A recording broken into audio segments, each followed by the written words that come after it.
லேட்டா வந்தாலும் லேட்டஸ்டா வந்த பாரஞ்சித்.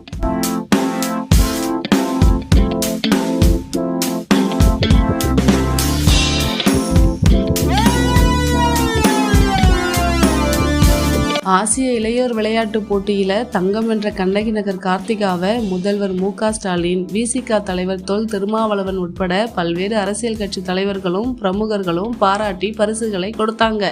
அதே போல இயக்குனர் மாரி செல்வராஜ் முதல் நடிகர் மன்சூர் அலிகான் வரை பல்வேறு சினிமா பிரபலங்களும் பாராட்டி பரிசு தொகை வழங்கினாங்க. ஆனாலும் கண்ணகி நகர் கார்த்திகாவை இயக்குனர் பாரஞ்சித் அவர்கள் இதுவரை நேரில் சந்தித்து பாராட்டவில்லை என்ற விமர்சனமும் ஒரு பக்கம் எழுந்தது. இந்த நிலையில அதற்கெல்லாம் முற்றுப்புள்ளி வைக்கும் வகையில வேட்டுவம் படத்தின் கிளைமாக்ஸ் காட்சிகளை முடித்துவிட்டு சென்னை திரும்பிய இயக்குனர் பாரஞ்சித் அவர்கள் கண்ணகி நகர் கார்த்திகாவையும் அவரது பயிற்சியாளர் ராஜுவையும் நேரில் அழைத்து பாராட்டி இருக்கிறார். அது மட்டுமல்லாம நவம்பர் மாத நீல இதழின் அட்டை படத்திலும் தலையங்கத்திலும் கார்த்திகா இருப்பதை அவருக்கு காண்பித்து தன்னோடு மகிழ்ச்சியை வெளிப்படுத்தி இருக்கிறார்.